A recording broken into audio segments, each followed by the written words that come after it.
Good day. How are you doing today? So in this lesson, I'm going to show you how to differentiate cos x, sin x, and tan x. So in general, if you are given y is equal to sin x, the derivative of sin x is just equal to cos x, positive cos x. And if we are also given y is equal to cos x, then the derivative dy dx of that is just equal to negative sin x.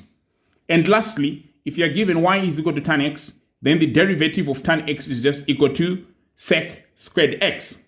So yeah, let's just get into some examples and to see how this is applied.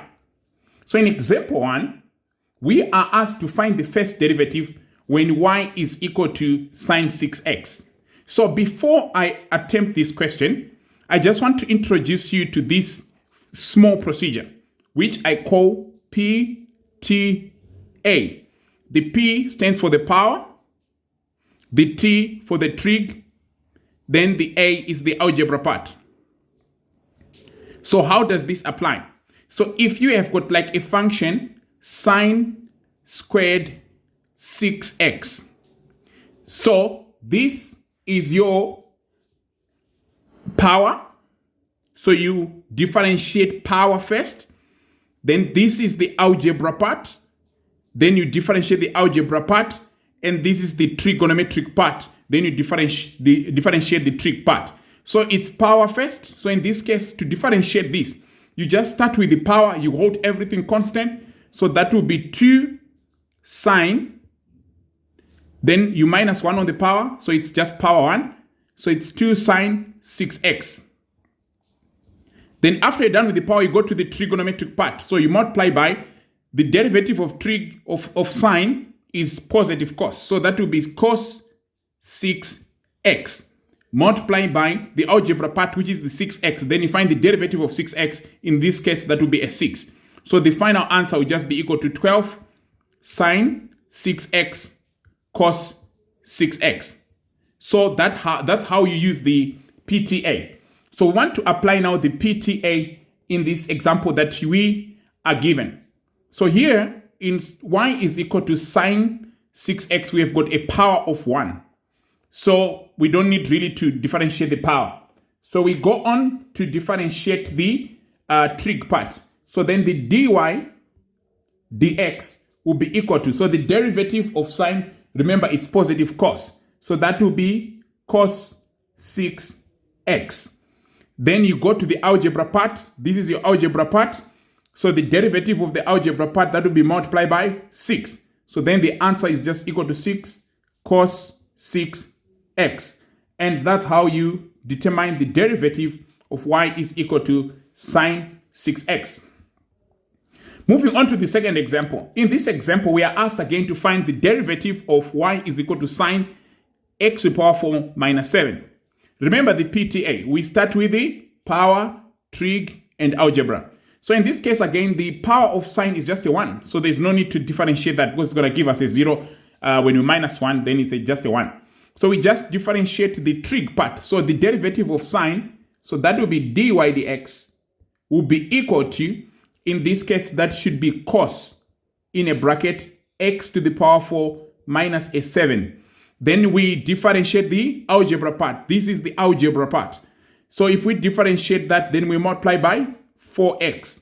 So the final answer will just be written as dy dx is equal to 4x cos bracket x to the power 4 minus a 7.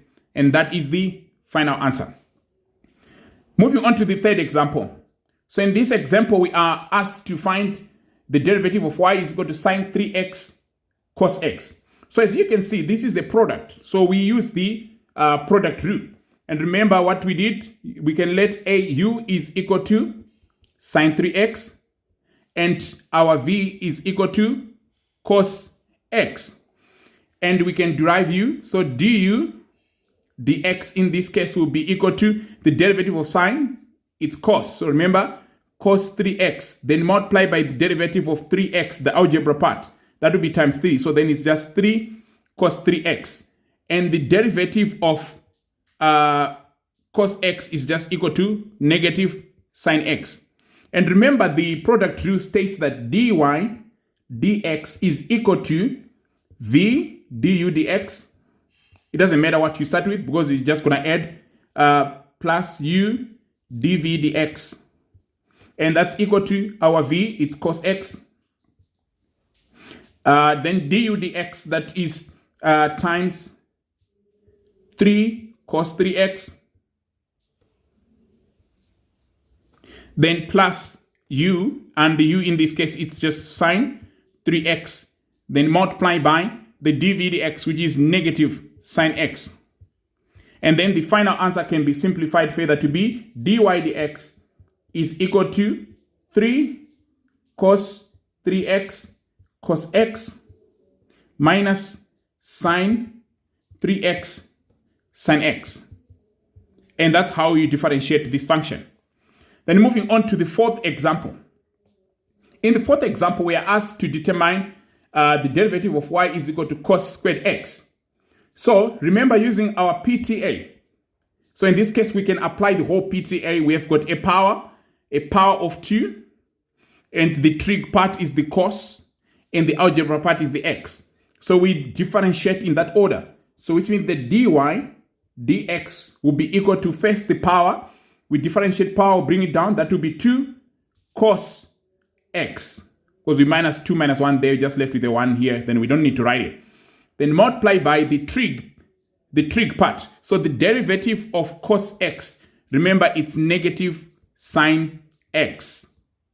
Then multiply by the algebra part. The derivative of x is just a 1. So there is no need really to write the 1. So then the final answer can be rewritten as dy dx is equal to negative 2 cos x sine x. And that's how you differentiate this example. Moving on to the fifth example. In this example, we are asked to find the dy dx when y is equal to x squared tan 4x. As you can see, again, we have got a product. So we apply the product. So we can let u is equal to x squared and v is equal to tan 4x. And du dx is equal to 2x and dv dx is equal to, remember now, PTA on the trig. So the power is 1, so there's no need to differentiate the power. Then the trig part, that is a tan, and the derivative of the tan, it's just sec squared 4x. Then multiply by the algebra part. This is the algebra part, 4x. Then you multiply by a 4.